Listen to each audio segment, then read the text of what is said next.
Call this meeting to order. Thank you everybody for being here in a timely fashion. I wish I could have copied that.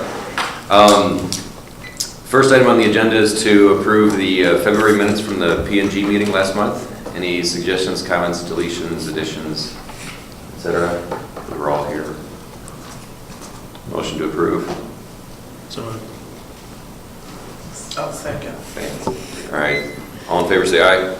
Aye. Aye. Done. Great. Okay, so the second item on the agenda is our draft resolution, which was referred to us, of course, by the board at last week's meeting. Where do you want to start? Do we need to look at this as well as the email that Kingsley just sent us? Didn't see an email that Kingsley just sent us. Is that? Are they different, do you know? It's different. Conveniently for you, printed copy. Oh, look at that. Well, that is a much shorter.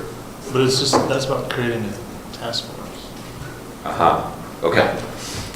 That's good, because my question on here was, how do we word the recommendation to create task force? So, can I have a quick moment to read through this? Thank you.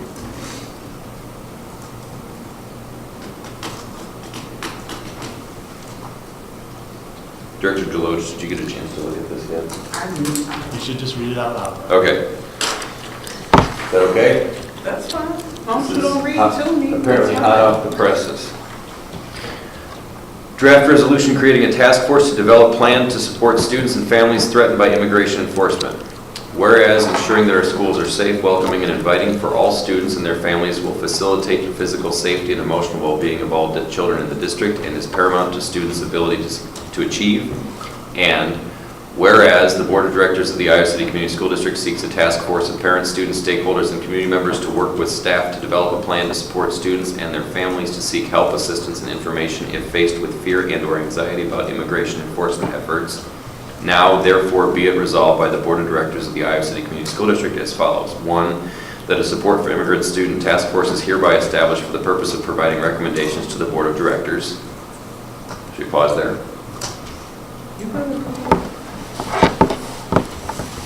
Two, that the task force focus on but are not limited to the following items. Creation of a rapid response network to assist students or their family members who have been detained and or removed.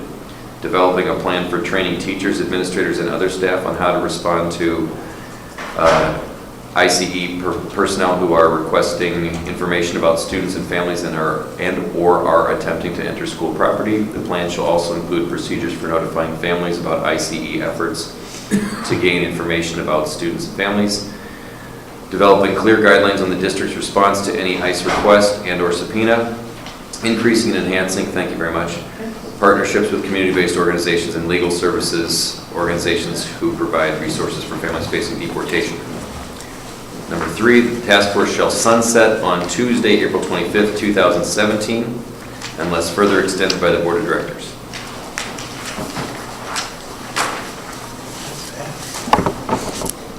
That is fast. Steve, any idea why the date of April 25th, 2017 is selected as I a hard wanted to stop? make sure that the board would have the opportunity to review it at a May board meeting and take Okay. action. Okay. Get it done before the end of the school year. Does he already have people for this task force? Not yet. He's got names, I mean, he's working on who might be on it, but he does not have a task force done from that standpoint. Just asking. Spring break is next week. I think part of it is he wants to make sure that we've got some reassurance out and some action taken before the end of the school year with summer coming on. Okay. Can I suggest that we remove that date as a hard stop and say that the task force, the goal of the task force is to present a recommendation to the Board of Education by the meeting in May? Sure. That gives them 2 more weeks. Director Ressler. Director Deloach. That's fine, I just, 25th is fast, I agree. I mean, they just getting people together and finding a date in general, and then coming up with these 3 things, with these 2 things, is a lot. developing a plan is gonna take more than one meeting. First, getting the common direction, you know, getting to an end point, that's gonna be tough. But, you know, as we said at the work session last week, I think everybody, most people around the table expressed it, that there was definitely a sense of immediacy. So I appreciate the immediacy in this, but I wonder if they can get it done with it. I think having this resolution over here, other than the task force one, is kind of propelling that forward, and I think it'll at least provide some guidelines in these different components that'll speak to this. But I don't want, I always get worried about moving too fast, that we end up missing stuff, and then we can learn from other districts about how they're doing. I mean, it just takes time to gather that information and then come up with a good. So I would rather people feel a little pressure to get it done, that's fine, but not so much that it just seems like it's impossible. I just think the hard stop at date. Yeah, I just think number 3 is the only thing today. If they can do a presentation, that's fine, but I don't even know if they'll be ready to sunset by then, just given we don't know what's coming next. Well, and maybe another thing would be if the board actually looks at whatever's brought to it and says, we would like to see X, Y, or Z done to the recommendation, we would want to make sure the committee still has the ability, the task force still has the ability to come together, convene, and make those proposed changes. So I think asking for a presentation in May is certainly appropriate, and then might give the task force the opportunity, if necessary, to come back and address any issues that might arise. Is there going to be any attorneys on that? You know what? I have not seen his draft list, other than for him to tell me that he thinks he's got some people lined up that he thought would be good participants. There's just a lot of legal pieces in there. I think it's important. Like it's I would presume. Immigration. Yeah, I would presume that a couple of the attorneys that worked on the initial resolution would probably be willing to volunteer to be on it. Yeah, okay. Yeah. Just suggestion, I want to write out ICE. Yes. Well, and I thought he had that in the initial, yeah, he does have that in the 5th or 6th bullet point of the initial thing, but I do think that it's, since it's a different document, I agree with you. So we'll recommend to scratch that, and we will, or remove the hard stop, and then define ICE.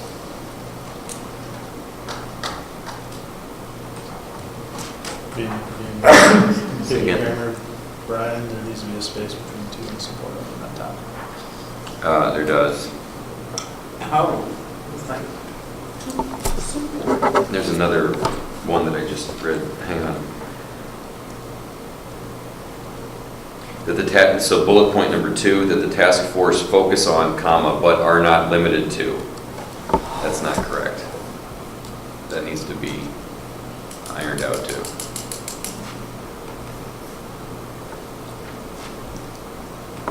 The task force, but is not limited to, right?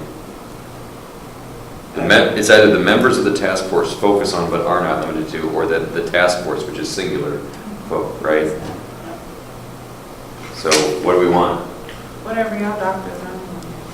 Okay, I say we say members of the task force, make it plural. Sure. That the members of the task force focus on but are not limited to the following items. Does that make sense? This is what we do at P&G. We argue over semicolons. We better get something great next year. No.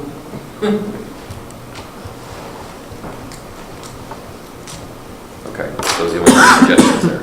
You're okay with removing that date? Okay. Okay, anything else on those 2 items? Director Ressler, any other grammatical mistakes? We talked about I think that was a mistake right there. we talked about the actual resolution a little bit at the board table, but I didn't have That it went from a 5-page to a 2-page? but I didn't have a problem with that, so unless someone else has.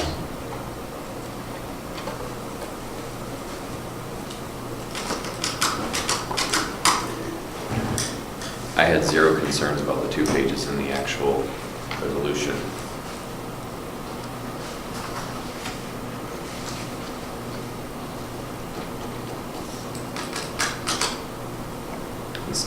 the superintendent, you're willing to handle all incidents. Which one are you looking at? Well, the resolution that you have up there on page 2. Any request by ICE agents for information or to access a school site shall be initially denied and immediately forwarded to the superintendent and general counsel for review. Yeah, so just so you know, maybe to give a little context to this, this isn't the only time we receive requests for information. We receive requests for information from law enforcement, from DHS.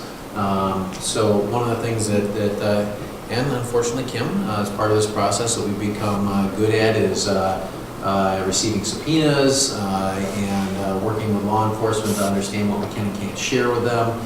It's not always an easy process. Matt has been heavily involved in this.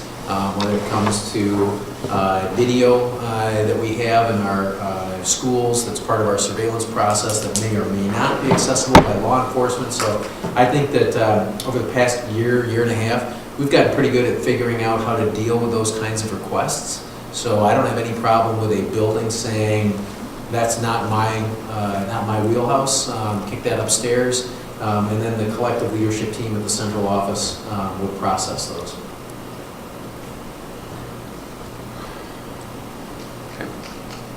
So are all of our police locally supportive of this? I know Iowa City Police Department came out, the county came out, the sheriffs. I don't think Coralville, North Liberty, University Heights have made statements about this, not that I'm aware of. The two you mentioned. Because I just kind of worry about, them having to call a student and it be about that, but we don't know. Well, the good news from that standpoint is I think we've got a good enough relationship with those law enforcement agencies that they're going to notify us before they just show up at school. And then that gives us the opportunity to intervene at higher levels than the patrol officers, have that conversation with chiefs or delegates, talk about what's next. For the most part, I'd say they've been pretty receptive and willing to slow down in order to make sure that we're all comfortable with whatever actions they need to take. Matt can tell you, we've had a couple of instances where we've told them that if they want information, they have to get a subpoena. That's not obviously their ideal because it takes longer for them to go through the court process to do that. We initially had some pushback when we told them that that was the way things were going to work, but then we were able to explain to them how the law worked and what FERPA requirements there were for us as school officials, and they've been pretty cooperative since then. So I think even to your point about if there was some type of cooperation there, because we're not sure where those local law enforcement agencies stand on it. I think to Steve's point, I mean, our process is pretty clear about what we'll release and what we won't release in those situations. And so that process would already protect us in a step from, we're not just sharing that information back and forth, that there's some definite steps they have to take and some things they have to submit to get access to that student information before we'll share it with them. So I think whatever the issue that comes, through those local law enforcement, that's where we have made progress, I think, in the last couple of years to identify what that looks like. So. I'm just worried about any of this spilling over on school grounds because maybe they're not asking for information, but they're coming to get a child Right. on campus. And so I worry about that because the paper piece of it does take longer, but if this child has been identified and, they're waiting for them when they get out of school, I just would really, I hope that we at least reach out and get some clarification about it. I think when the board is done and when the resolution's been passed, this will give us a proactive opportunity to share this with local law enforcement and just remind them that this is the board resolution, this is the operating principle under which we're going to function. If they've got any questions or concerns, to let us know and have that dialogue and do it in an abstract issue as opposed to a concrete one where they're knocking at the door trying to find somebody. All right.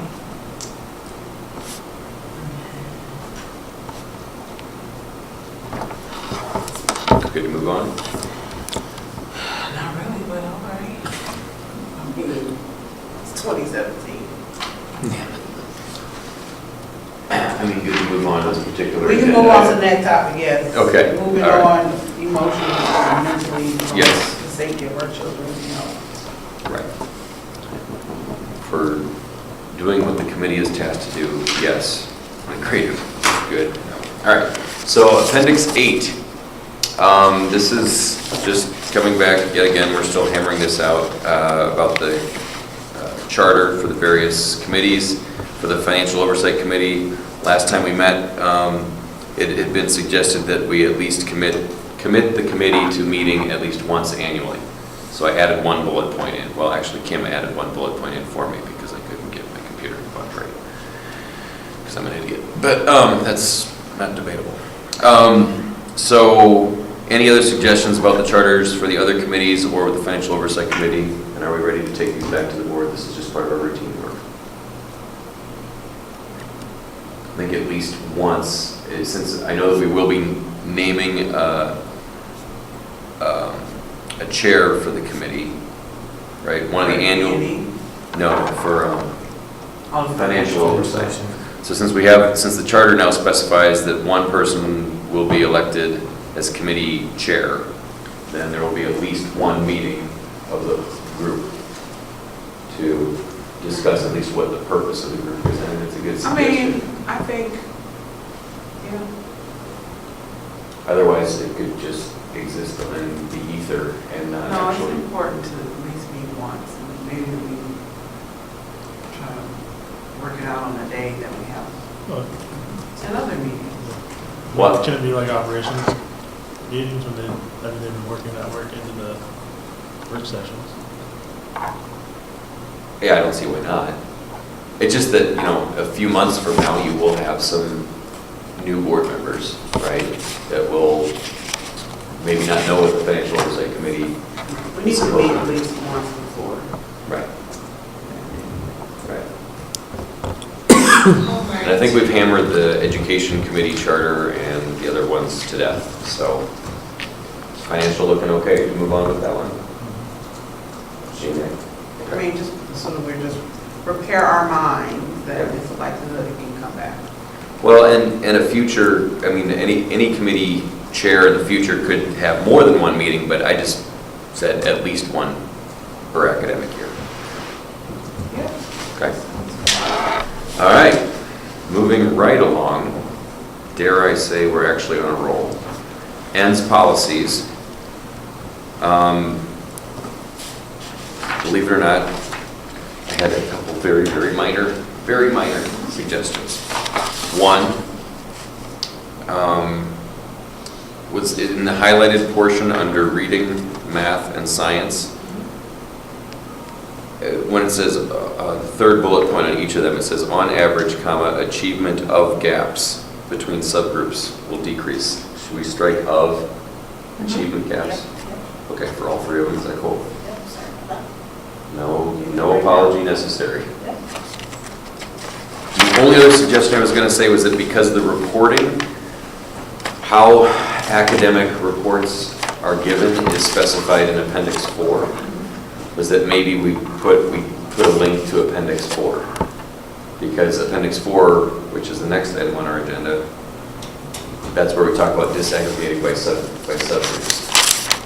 And then there's nothing here in Appendix 8, or excuse me, in the ends policies that I saw, or maybe I missed it.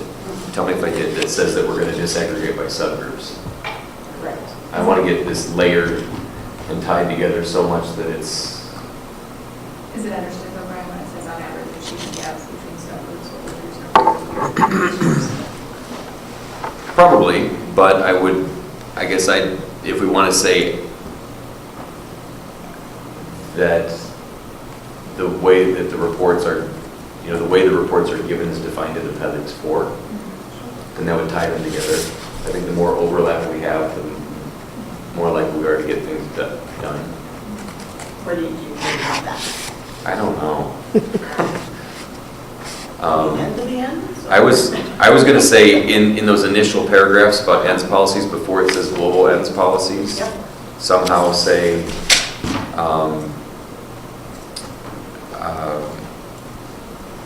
let's see.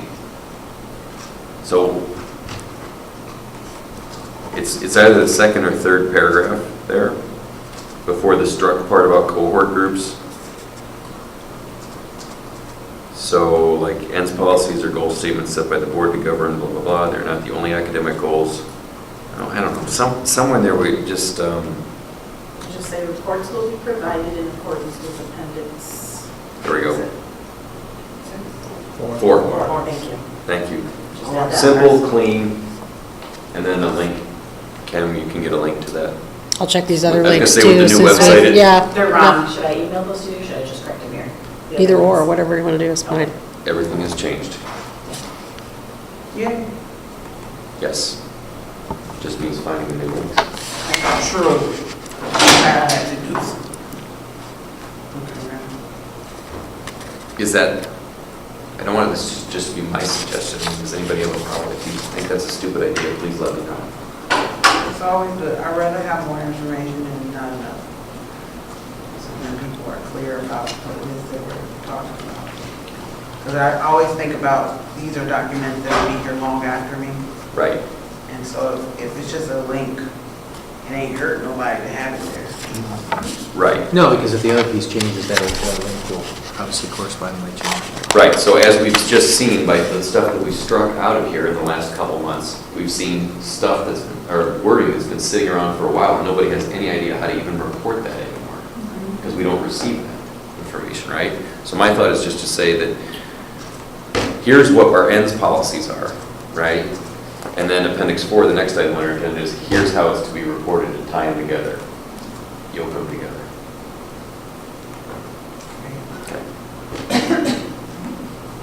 Cool. Director Ressler, anything else to add on ends policies? Sure, thank you so much for your help with that. Moving on to Appendix 4.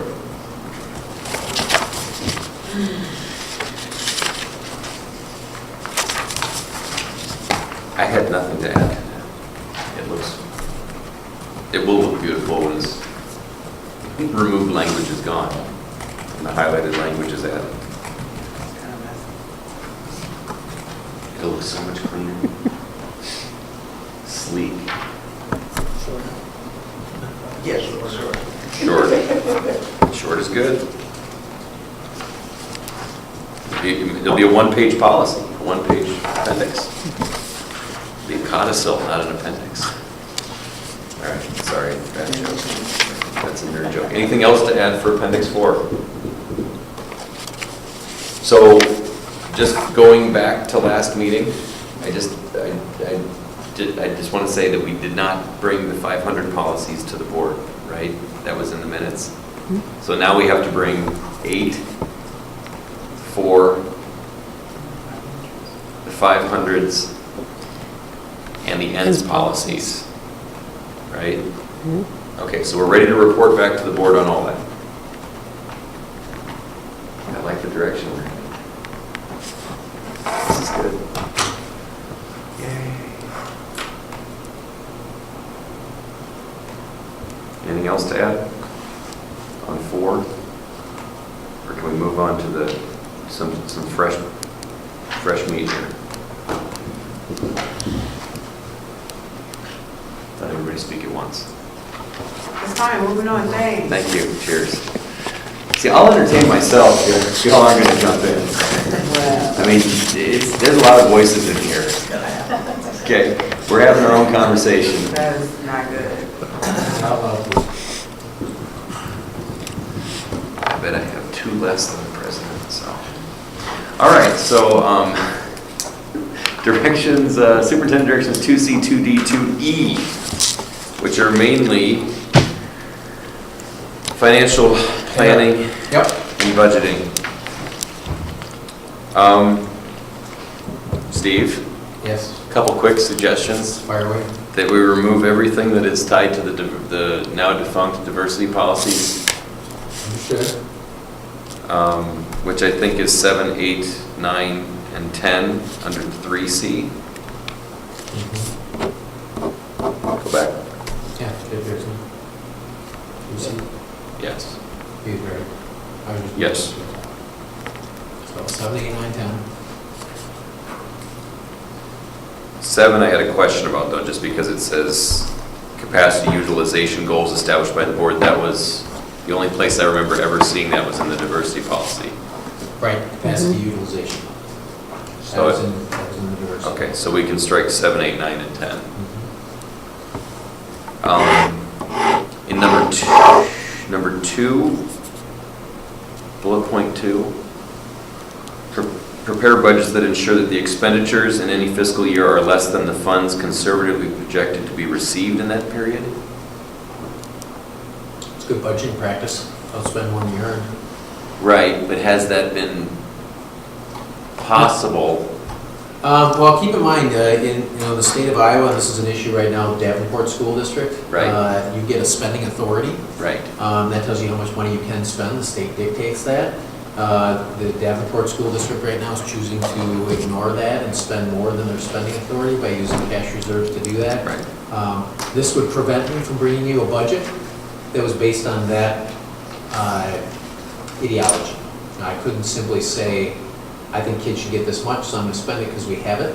Okay. So I think that that would be a best practice from Okay.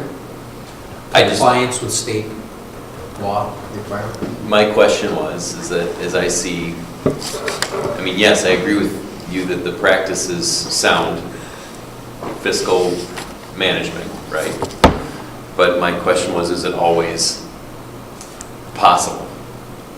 And I guess what I'm hearing is the answer is absolutely, it's possible. Yeah, and if you ever wanted to not do that, I would suggest that then that would be a good topic of conversation Okay. prior to the direction to do that. Okay. Item 6, maintain a saved fund balance of between 5 and 10% of the average yearly saved revenues remaining after deducting revenues reserved for new schools, family resource centers, and technology replacement. Yep. So remember, one of the things, and if you look at 3, 5, and 6, Mhm. you see some consistency in there. Yes. Although interestingly, we don't use the percent sign. I noticed above. that. But other than that, it's the same thing. And the idea is that you want to have no less than 5% in the unspent unobligated balance. And then that we are not a bank, and so that we will not retain more than 10%. Okay. So what that does is that makes sure that we are staying inside a reasonable budget, but not withholding funds from students by attempting to amass a dollar value above that 10%. The only time that the district has had that as an issue, where they've gone above the 10%, has been very explicit.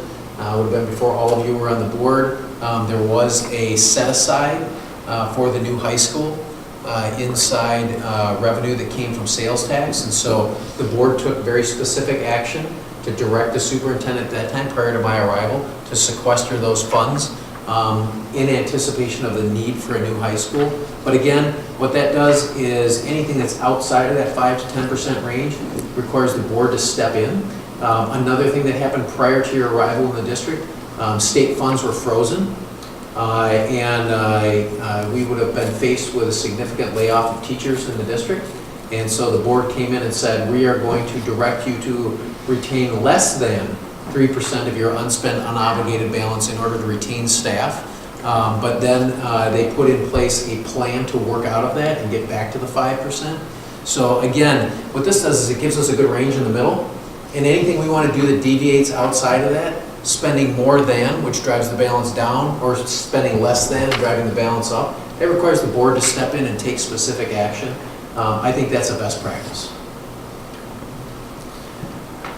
In regard to that same point 6, if the save is extended with different flexibility, will we have to revisit the wording on that then? I don't think we will, because I think that this is simply talking about the fund balance that comes out of SAVE. So regardless of what the structure is in SAVE in terms of what you can or can't spend, I still think that you would want to keep your unspent unobligated balance from SAVE no more than, no less than that 5 to 10% range. Even if you could, for instance, spend more of that money in classrooms or spend more of that money in infrastructure or things that, if they change the parameters for what we can spend it on, you can buy transportation, you can't, whatever.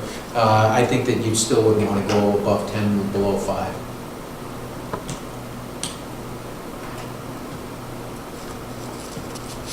So we can get some uniformity, hopefully, between the, just going back to the word percent and the standard for percent. We can do 5%, 10% in budget line, or item line 3 there. Right, the actual percent symbol. Yep. Okay.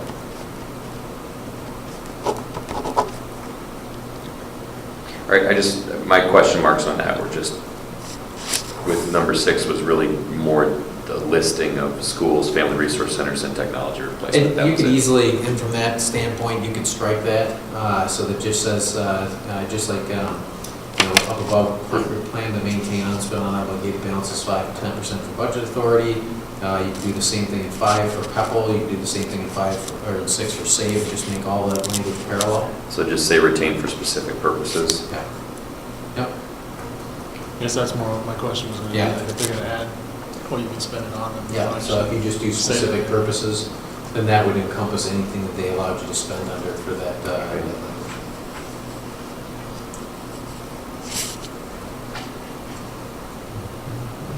Okay.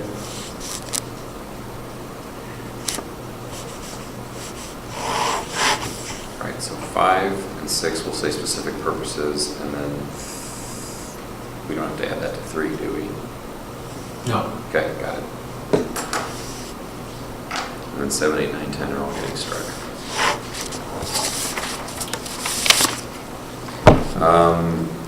Anything else on 2C before we move on to 2D? Okay. 2D? Any concerns?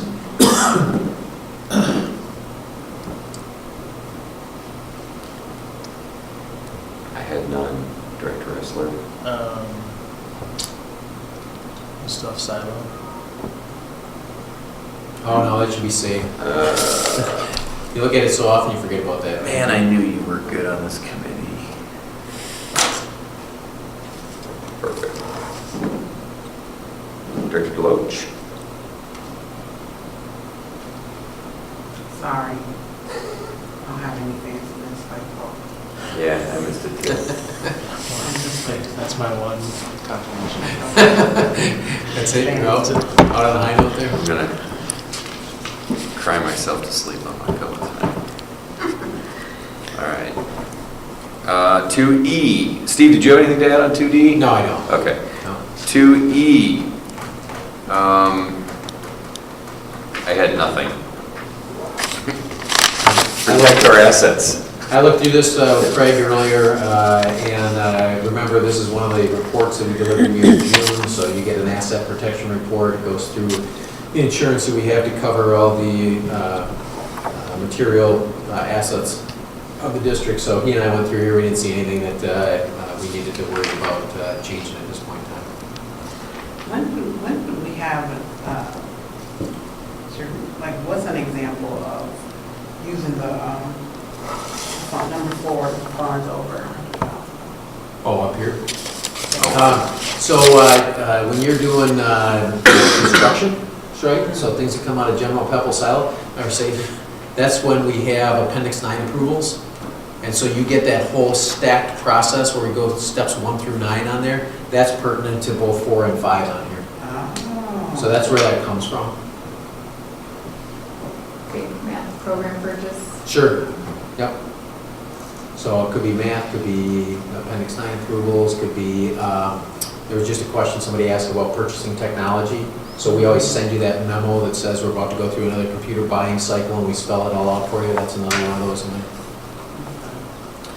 So do we know historically if there's ever been an incident where a superintendent has split orders to avoid that limit? Not here, but there have been some incidents that occurred probably about 10 years ago in the state. Okay. And so that's part of what precipitated the change in the language here. Okay. It was one of those best practices that spreads across the state when someone makes a Right. poor choice. Yes. And everybody else gets to codify it then. Yes. Mhm. Thank you, somebody. Okay. Well, other than the change from silo to save in 2D and then 2E, that I have nothing to add to those. So unless somebody else has something to add, speak now or forever hold your peace. Okay. Am I just a little bit entertaining? Or is it just more like annoyance? My sense of comedy. Yours sense of comedy. All right. Okay, so moving on to agenda setting. Wow. So with agenda setting, since we're taking 4-8 ends policies, 500 series. So we not do E? Or did I miss it? We did E. Steve had said that he reviewed it with Craig. It's about asset protection. Oh, It's kind of all. right, I was still reading through I think there's an error. There is. There is. I was just It gonna say says- that. It says April 5th. But it's April It's actually 4th. April 4th, and remember, one of the issues we have with April 4th, I'm on agenda setting now. Oh. Sorry. Like, where the heck I'm moving does you it along, say we got a April? meeting to go to. Right. But April 4th, remember, is actually the joint meeting with the city council. So I'm not sure if you want to say scheduled afterwards, or if you simply want to push to May, because I don't know how long that meeting will last, and I don't know if you want to obligate yourself to try to meet after that, or if you just want to do a push to May. Is that here? Is that joint meeting? I think we are I think meeting. it- well, I thought they talked about there because they have Oh, a are we meeting there? after. Yeah. So then we have Yeah. to come back here and relocate afterwards. Do we have anything pressing? Yeah, what were you gonna put on there? My only thought is to have an initial talk about the remaining things, which are participation by the public at board meetings, and I don't think we've talked equity policy, have we, this year? I'm getting. And I think it would be good to get those back in front of the board by May. Get it tidied up before the end of the school year. You see what I'm saying? Yeah. So Keep your chart handy, I didn't bring my. I do have my Oh, chart. okay. Perfect, thank you. So what do we have left? Equity and, all right. So yeah, the two things that are left on our rotational cycle are 2 ABC and equity policy. This should not be coming to the participation by the public should not be coming to the board in June, July, or August. I would just throw it Yeah. out there. I think we should have it done and back by May. This now being the third time I will have gone through it in 4 years. That's all. Let's see, alternately, where's my calendar? Come on now. And we should just, so it's not pressing, but it is pressing. See what I'm saying? One thing you could do, looking at trying to look at dates here. So May, the first Tuesday in May is the 2nd. So we meet on the 9th and the 23rd of May. I like it. So you could do ABC and equity on the 2nd and bring that to the board on the 9th. Right, meet May 2.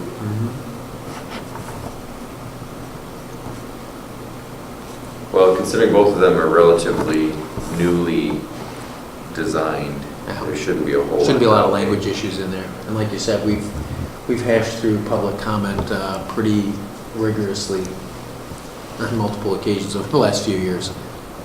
Yes, rigorous would be an understatement. So maybe we assign homework to come prepared to discuss participation by the public at board meetings and equity policy.